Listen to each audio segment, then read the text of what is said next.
Hai sobat para pecinta film dimanapun kalian berada, bagaimana kabarnya? Semoga baik saja.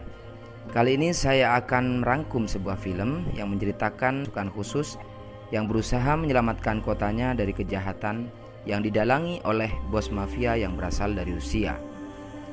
Film ini berjudul The Equalizer, dirilis pada tahun 2014 dan dibintangi oleh Denzel Washington sebagai Robert di film ini. Bagaimana kisah selengkapnya? Kita langsung saja ke TKP. Di awal film, Robert memutuskan pensiun sebagai pasukan khusus lantaran sudah berjanji kepada istrinya dan tinggal dengan tenang di Boston. Robert pun mendapatkan pekerjaan baru, yaitu bekerja di Toserba. Robert berteman dengan banyak rekan kerjanya dan membantu seorang peserta pelatihan penjaga keamanan bernama Relpi. Dia menghabiskan beberapa malamnya dengan membaca di restoran 24 jam, di mana setiap malam dia berteman dengan Alina, yaitu seorang penjajah pikang legit yang bekerja untuk Germo mafia Rusia. Suatu malam di kafe, Robert tidak menemui Alina. Penjaga kafe memberitahu Robert bahwa Alina dirawat di UGD setelah mengalami pukulan brutal Germonya, yaitu Slavia.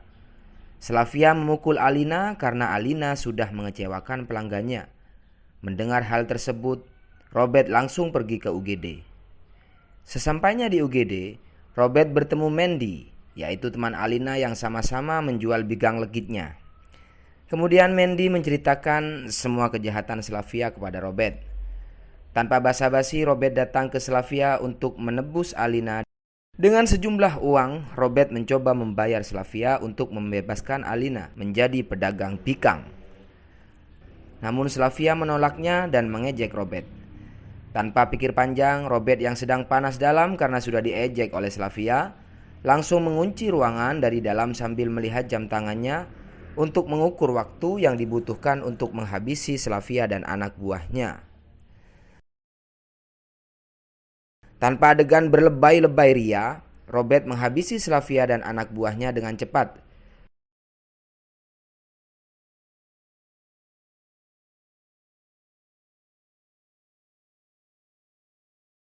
Setelah selesai, Robert melihat jam tangannya. Ternyata Robert terlambat beberapa menit. Tapi gak apa-apalah, yang penting mereka sudah koid semua. Setelah pembunuhan, bos mafia Pushkin mengirimkan Teddy untuk menemukan dan membunuh pelakunya.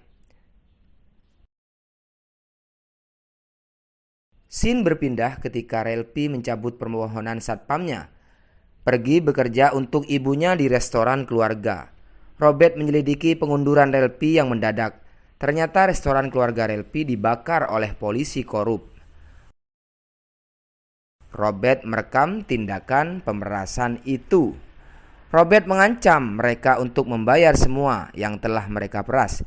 Jika tidak, dia akan mempublikasikan kejahatan mereka. Kemudian Relpi kembali ke toko dan dia telah lulus ujian untuk penjaga di Toserba. Sementara itu, Teddy memulai penyelidikan dengan bertanya kepada teman Alina, yaitu Mandy. Karena Mandy tidak menjawab, Teddy langsung mencekik Mandy hingga tewas. Suatu hari di tempat kerja Robert ada kejadian perampokan. Pelaku meminta uang dan cincin yang dipakai seorang mbak-mbak kasir.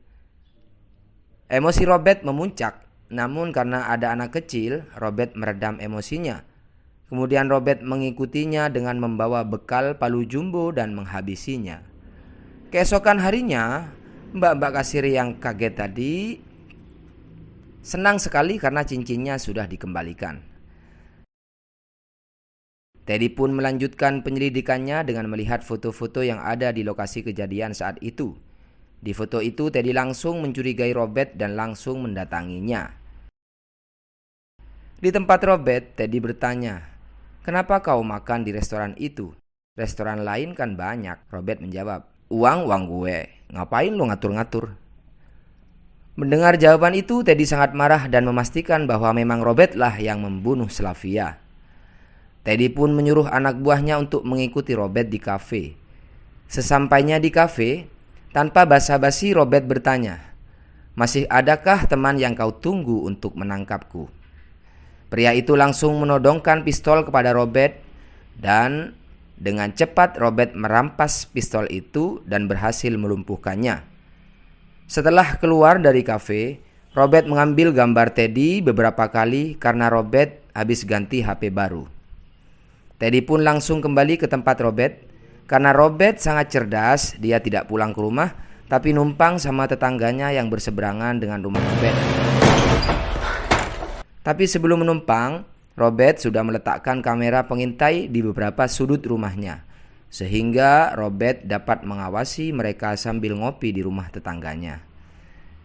Dirasa tidak mampu menyelidiki siapa Teddy sebenarnya, Robert meminta bantuan kepada temannya yang bekerja di CIA. Bekerja di CIA untuk mengetahui siapa Teddy. Dan benar saja, Teddy adalah mantan tentara Rusia yang beralih profesi menjadi seorang pembunuh bayaran. Setelah mendapatkan informasi lengkap, Robert pergi ke rumah polisi korup anak buah Teddy. Dia menanyakan informasi tentang Pushkin, yaitu bos Teddy, dan usaha yang dijalankannya.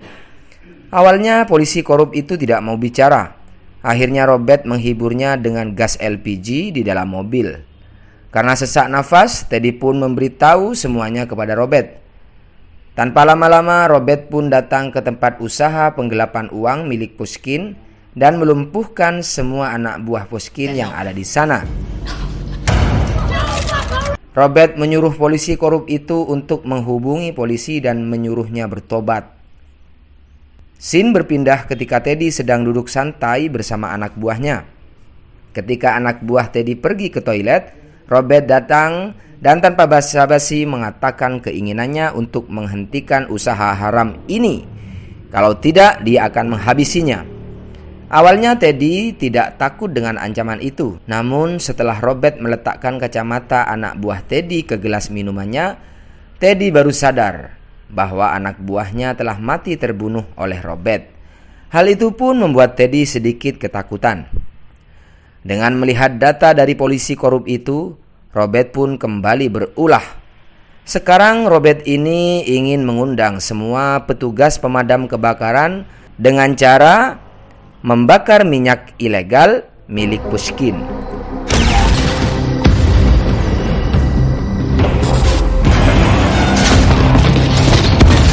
Dengan kejadian itu, Pushkin marah kepada Teddy karena tidak bisa menghabisi satu orang, yaitu Robert. Tidak ingin dimarahi lagi, Teddy mencari data orang-orang yang dekat dengan Robert dan langsung menyandra mereka di tempat kerjanya sebagai umpan. Sementara anak buah Teddy menyandra teman-teman Robert di Toserba, Teddy mengawasi Robert yang sedang dalam perjalanan ke Toserba. Lagi-lagi Teddy tertipu oleh Robert. Robert meninggalkan HP-nya di kereta, sementara Robert sudah sampai duluan di Toserba. Mengetahui hal itu, Teddy menelpon anak buahnya untuk membunuh satu sandera. Setelah akan menembak, tiba-tiba speaker di Toserba menyala dengan nyanyian Lingsir Wengi. Mereka pun panik dan meminta tolong Relpi untuk mengantarkan ke sumber suara. Setelah sampai di ruang operator sound, Robert muncul dan langsung melumpuhkan anak buah Teddy. Tak lama kemudian, Teddy yang sudah tertipu juga sampai di Toserba. Robert mematikan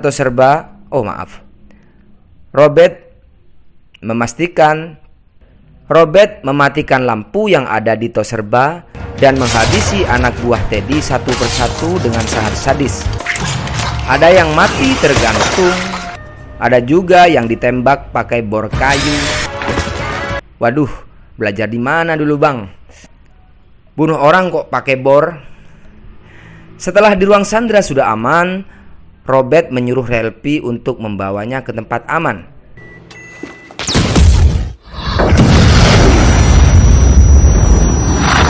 Sementara Teddy mulai panik karena anak buahnya sudah dihabisi satu persatu oleh Robert.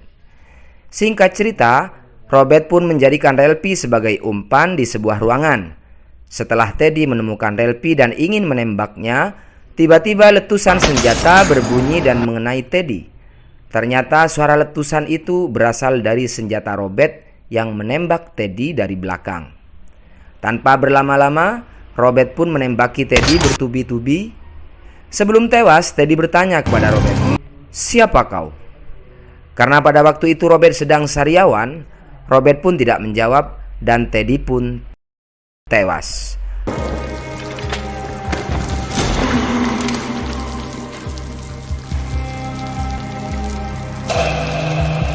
Singkat cerita, Robert pergi ke kediaman Pushkin, yaitu bos mafia dalam semua kejahatan ini. Selesai mandi, Pushkin kaget dengan kedatangan Robert yang akan membunuhnya. Pushkin sempat menawari Robert dengan sejumlah uang agar dia bisa selamat. Namun karena emosi Robert yang sudah memuncak, Pushkin pun tewas mengenaskan dengan cara disetrum dengan tegangan listrik 220 volt. Setelah keluar dari kediaman Pushkin, ternyata semua anak buah Pushkin sudah tewas. Robert menghabisi mereka semua ketika dia akan masuk tadi. Di akhir film, ketika Robert pulang dari pasar ikan, Robert bertemu Alina yang penampilannya sudah berubah drastis. Alina bercerita dia sekarang sudah tobat dan bekerja sebagai penyaji di warung kopi dekat Robert tinggal. Alina berterima kasih kepada Robert karena jasanya. Dia sekarang sudah berhasil mencapai cita-citanya, yaitu menjadi penyaji di warung kopi yang profesional. Film pun tamat. Pelajaran di film ini, jadilah seseorang yang bermanfaat bagi semua orang semampu kita, sekalipun kita tidak mengetahui siapa orang itu. Selamat bersantai ria, sampai ketemu di film-film selanjutnya.